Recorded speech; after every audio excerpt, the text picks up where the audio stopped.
네, 오늘 본문의 제목을 매일 성경이 6월절 만찬, 새 언약의 만찬 이렇게 잡았습니다.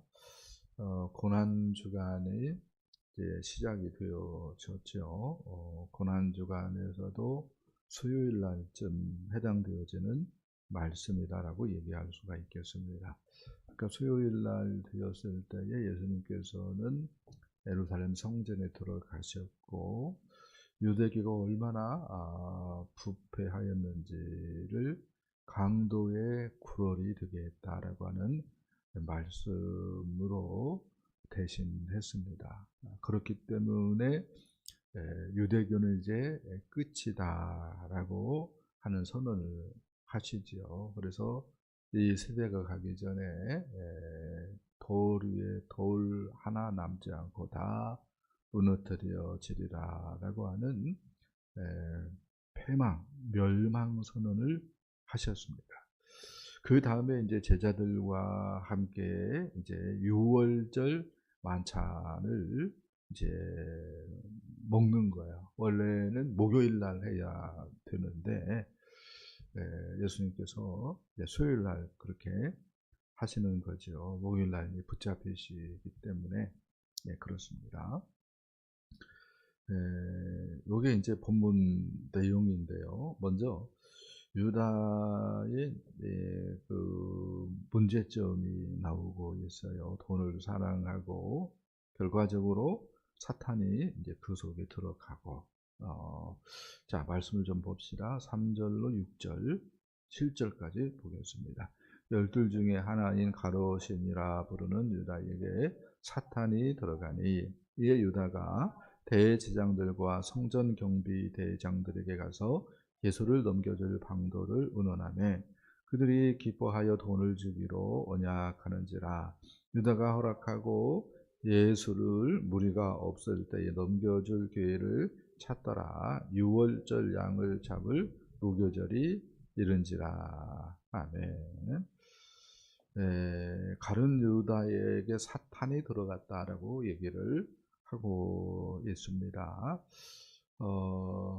사탄이 일반적으로 그냥 사람 속에 그냥 들어가는가 할 때에 그건 아니에요. 나름대로 어떤 관점에서 맹세 아닌 맹세를 하였기 때문에 이런 일이 벌어졌다라고 말을 할 수가 있겠습니다.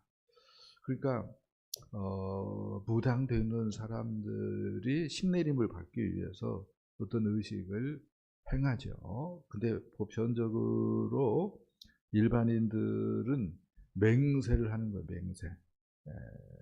내가 하나님을 걸고 부자가 되어야겠다.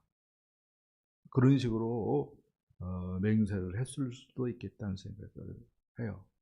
내가 이번 기회에는 무슨 일이 있어도 내가 살려야겠다. 내가 하나님의 이름으로 내가 약속을 해야겠다. 그런 식으로 스스로 그렇게 했을 때에 그게 이제 사탄을 부르는 의식인데 그런 생각들을 못 하는 거예요. 그래서 이제 악령이 들리는 거죠. 그래서 결과적으로는 스승을 팔아먹죠. 결과적으로는 구세주 메시아를 십자가에 못 박게 하죠. 돈 때문에 결국은 이런 일이 벌어졌다라고 이야기할 수가 있겠습니다. 그래서 돈을 주기로 언약하고 이제 가룟 유다는 예수님을 넘겨줄 기회를 찾는 그러한 형편이 되어졌습니다. 그러니까 돈이 스승도 팔아먹고 돈이 신앙도 팔아먹고 그렇게 하는 거야. 그래서 돈을 사랑함이 일만하게 뿌리다. 사도 바울이 디모데전서에서 그렇게 얘기를 하잖아요. 그래서 세상 사람들은 우리에게 뭐라고 얘기해요? 부자 되세요. 이렇게 얘기해요. 물론 그 말에 뭐 악한 의도가 있다 없다 그렇게 뭐 따지기 싫은데 그 말을 우리는 어떤 관점에서는 좀 조심스럽게 들어야 되는 거죠. 부자 되고 싶은 마음으로 간절해지면은 어떻게 될 수 있어요? 신앙을 떠날 수도 있어요. 이게 사도 바울이 하는 말입니다. 그래서 부자 되고 싶은 마음보다도 더 하나님을 사랑해야 되고 영혼들을 사랑해야 되고 교회를 사랑해야 마땅합니다. 아멘. 그런 부분들이 없다면은 부자 되고 싶은 마음도 실은 뭐예요? 내려놓아야 돼요. 그래야 어떤 관점에서는 우리가 믿음을 안 떠난다라고 얘기할 수가 있어요. 예, 그래서 부자 되고 싶은 마음보다도 실은 영혼 사랑하는 마음, 하나님 사랑하는 마음, 교회 사랑하는 마음이 10배, 100배가 있어야 됩니다. 그렇게 하기 위해서 어떻게 해야 돼요? 말씀을 더 봐야 되고 기도도 더 많이 해야 되고 모이는데도 더 힘써야 되는 줄 믿습니다. 아멘. 그런 것도 없이 그냥 부자가 되고 싶은 마음만 간절하면은 가룟 유다의 길로 가는 거예요. 그러니까 이것을 마음에 새기기를 축복합니다. 자, 그 다음에 말씀을 또 봅시다. 10절로 13절 읽어봅시다.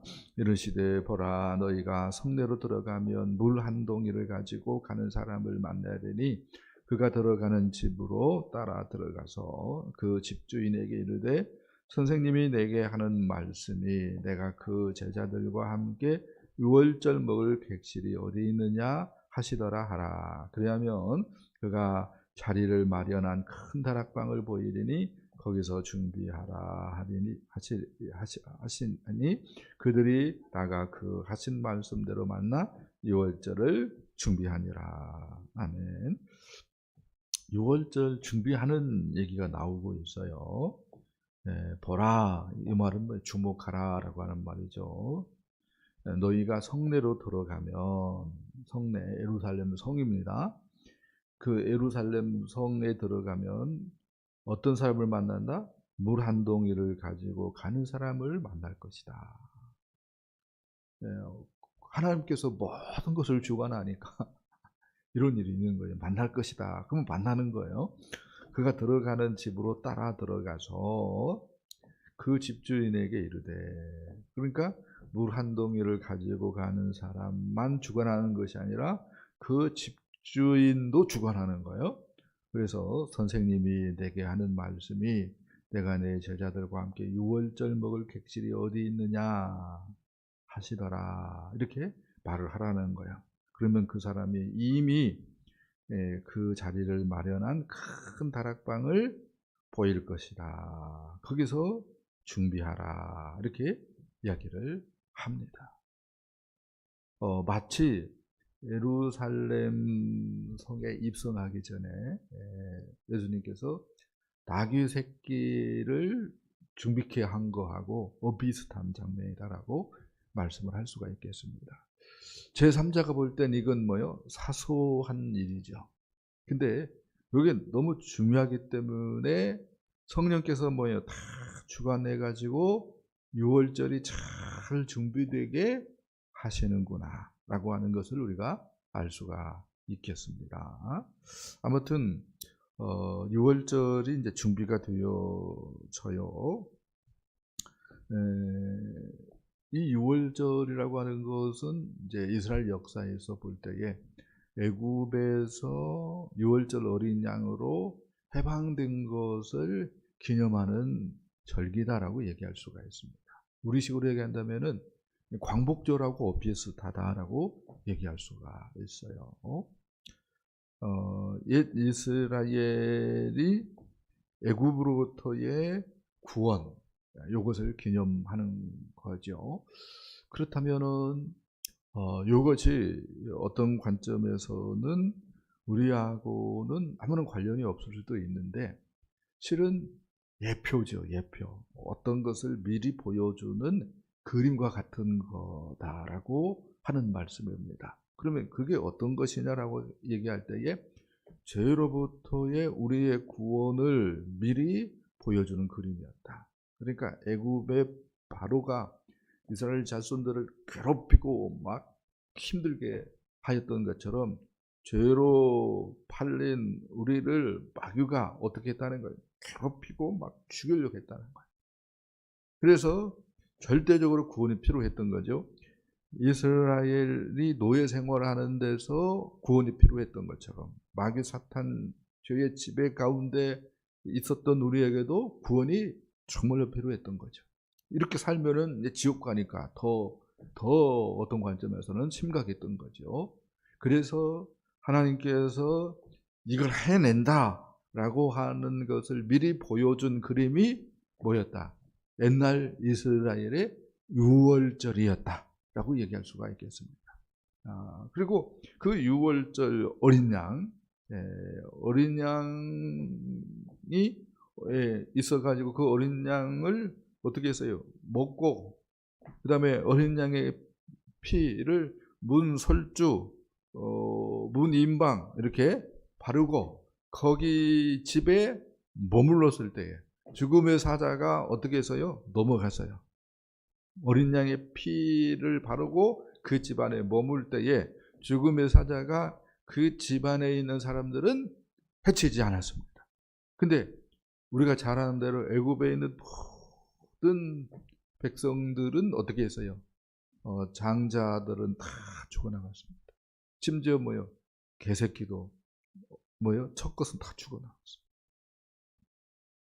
그렇게 하니까 애굽의 바로가 어떻게 했어요? 두 손 두 발 들은 거야. 그게 애굽의 뭐예요? 하나님께서 내리신 10재앙 중에 마지막 재앙이었다라고 말씀을 할 수가 있겠습니다. 그래서 알고 보면은 6월절 어린 양 때문에 옛 이스라엘이 뭐요? 해방됐어. 구원받았어. 마찬가지입니다. 우리의 6월절 어린 양, 우리를 죄로부터 건져내기 위해서 예수님께서 6월절 어린 양이 되신 거예요. 죄로부터 구원하도록 하기 위해서. 그래서 예수님이 어떻게 한 거예요? 십자가에 물과 피를 다 쏟는 거예요. 그것을 나를 위한 것으로 받아들이면은 예수님의 그 보혈의 효과가 내게 미쳐서 우리의 모든 허물과 죄를 단번에 해결하시고 아멘 우리를 새롭게 하는 줄 믿습니다. 그래서 이것을 미리 보여주는 그림 역할을 했다. 예표였다. 6월절이. 그러면은 생각 한번 해보세요.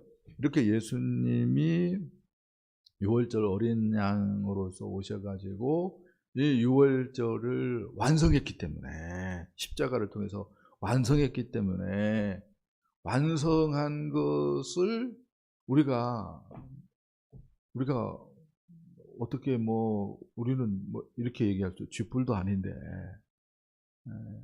우리가 어떻게 좀 하려고 하면 안 되는 거죠.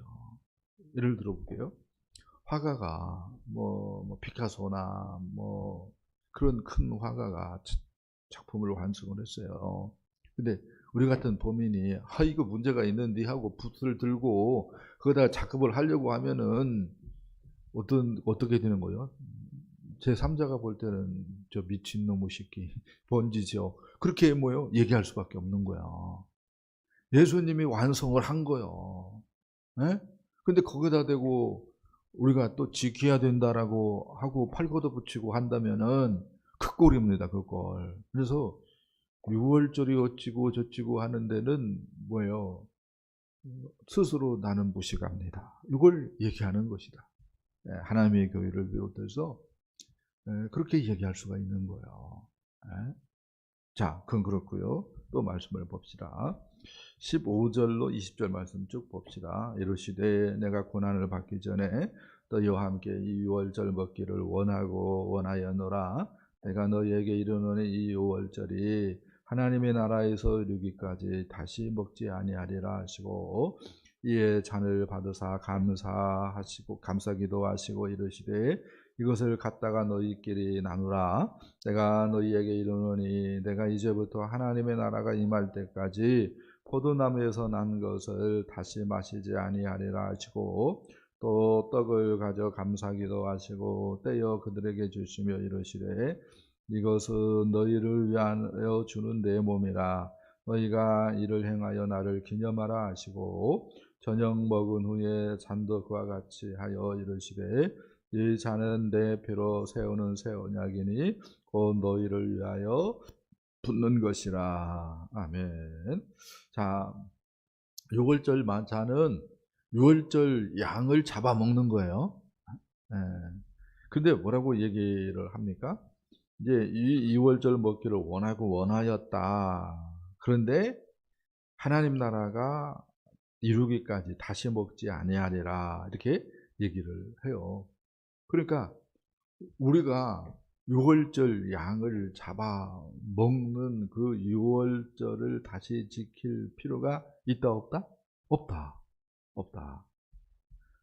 대신에 예수님도 이렇게 얘기하잖아요. 내가 이제부터 하나님 나라가 임할 때까지 포도나무에서 난 것을 다시 마시지 아니하리라. 6월절은 이제 상관없는 것이 되어졌다고 이렇게 얘기할 수가 있습니다. 그러면은요, 뭐라고 얘기합니까? 나를 기념하라 라고 얘기하고 있어요. 그래서 빵을 떼고 떡을 떼고 포도주 그 즙을 돌리죠. 그리고 예수님께서 하는 말이 뭐예요? 나를 기념하라. 너희가 이를 행하여 나를 기념하라 라고 얘기를 하는 거예요. 실체라고 얘기를 할 수가 있는 거예요. 6월절 어린 양은 뭐예요? 그림자였고 상징물이었고 6월절 어린 양으로서 예수님이 실체고 진짜고, 그래서 진짜를 알게 되었으니까 이것을 잊어버리지 않기 위하여서 자꾸 뭐예요? 되새김질하는 차원에서 예수님께서 뭐라고 얘기하는 거예요? 이거 자꾸 해라 라고 말을 하고 있는 거예요. 정말로 예수님이 하나님의 어린 양이다. 우리의 구원을 위해서 희생당하셨다. 이것을 무슨 일이 있어도 잊으면 안 되지 라고 하는 생각을 갖도록 하기 위해서 성만찬을 행하라고, 성찬식을 행하라고 예수님께서 말씀을 하는 것이다 라고 이야기할 수가 있겠습니다. 그래서 이렇게 얘기할 수 있죠. 이제 예수 믿는 사람들은 나로 살지 않고 예수와 잇대어 살아가야 되는 줄 믿습니다. 이렇게 얘기할 수 있어요. 십자가에 우리를 못 박았고 그 다음에 예수 생명으로 살아간다. 예수님이 주인이지. 이 생각을 갖고 살아가는 사람들이 진짜 예수를 믿는 사람들인 줄 믿습니다. 그렇게 하도록 하기 위해서 뭐 하라는 거예요? 성찬식을 행하라 라고 예수님이 말씀을 하는 것이다 라고 얘기할 수가 있겠습니다. 목사님, 이렇게 6월절을 예수님이 다 지켜가지고 완성을 했다면은, 어떤 관점에서는 율법을 다 예수님이 완성을 했죠. 할렐루야. 그렇다면은 우리는 아무렇게나 살아도 됩니까? 이런 질문을 할 수가 있는데, 예수님이 우리에게 이렇게 말씀했죠. 새 계명을 너희에게 주노니 서로 사랑하라. 내가 너희를 사랑한 것 같이 너희도 서로 사랑하라. 이렇게 말씀을 주셨어요. 이 말씀을 언제 줬어요? 성찬식을 행하면서 이렇게 주신 거예요. 그런 관점에서 율법의 그 문자적으로 지켜야 될 의무는 없는 거예요. 법정신, 율법의 법정신, 그걸 또 예수님은 또 우리 가르쳐 주셨죠. 사랑이라고. 새 계명으로 가르쳐 주었어요. 그래서 하나님을 사랑하고 이웃을 내 몸과 같이 사랑하는 것. 어떤 관점에서는 이 사랑의 새 계명이 온 율법을 총망라한 것일 수 있고 법정신일 수 있는 거죠. 아무튼 우리가 하나님을 사랑하고 이웃을 사랑해야 되는데 하나님의 마음, 하나님의 심장을 예수님이 보여준 거죠. 그래서 예수님의 십자가, 예수님의 부활을 생각을 하면서 하나님을 사랑해야 되는 것이고, 할렐루야. 또 하나님의 사랑을 받을 때에 이웃을 내 몸과 같이 사랑하게 되는 줄 믿습니다.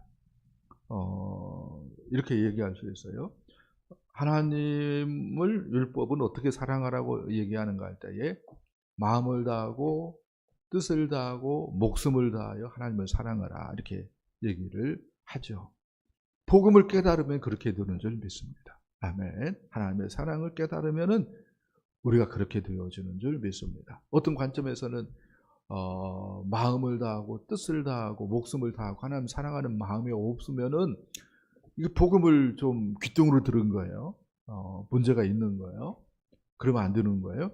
또 그렇게 사랑할 때에 하나님을 마음을 다하고 뜻을 다하고 목숨을 다하여 사랑할 때에 우리가 우리 자신을 사랑하는 것 같이, 이 말은 어떤 뉘앙스냐면요, 내가 내 자신을 사랑하는데 막 기를 쓰고 막 해야 내 자신을 사랑하는 것 아니잖아요. 그런 것처럼 하나님을 사랑하면은 자연스럽게 누구를 사랑한다는 거예요? 이웃을 사랑하게 된다는 거예요. 그 말을 예수님께서는 네 자신을 사랑한 것 같이 이웃을 사랑하라, 이렇게 말씀하는 거야. 네. 그러니까 내가 하나님을 얼마나 사랑하는가, 이것을 뭐 예배를 통해서 드러낼 수도 있지만 이웃을 사랑하는 것으로 또 입증되어진다라고 말을 할 수가 있습니다. 이런 관점에서 이렇게 얘기할 수 있죠. 하나님 사랑, 이웃 사랑을 뭘로 드러내야 돼요? 영혼 사랑하는 것으로, 또 제자를 양육하는 것으로, 교회를 세워가는 것으로 드러내야 되는 줄 믿습니다. 그러려면은 복음을 깨달아야 되는, 복음을 정말로 나를 위한 복음으로 우리가 받아들이고 그 사랑에 우리가 완전히 포로가 되어져야 되는 줄 믿습니다. 그때는요, 이렇게 얘기할 수 있죠. 세상 사람들이 우리를 부러워하지 않아도 우리도 세상 사람들 일도 부러워하지 않게 되는 줄 믿습니다. 정말로 기쁨 만땅, 행복 충만, 할렐루야. 이렇게도 비유될 수 있죠. 이 땅을 걸어 다니지만 구름 속을 걸어 다니는 것 같은, 천국을 미리 맛보는 그러한 놀라운 은혜가 우리에게 있는 줄 믿습니다. 여기에서 뭐예요? 힘이 생기는 거예요. 할렐루야. 그래요. 오늘 6월절 만찬, 새 언약의 만찬 생각했습니다. 하나님이 예수 그리스도를 보내셨고 예수님은 우리를 위해서 몸을 내어 주셨습니다. 그러므로 우리도 하나님을 안다면 우리도 몸을 하나님께 드릴 수 있어야 되는 것입니다. 마음에 새기시고 하나님과의 우리의 관계를 좀 정리했으면 좋겠어요. 체크했으면 좋겠습니다. 그리고 하나님과의 관계를 바로 해서 이 땅을 살아가되 천국을 살아가는 저와 여러분도 될 수 있기를 예수님의 이름으로 축복합니다. 기도합니다.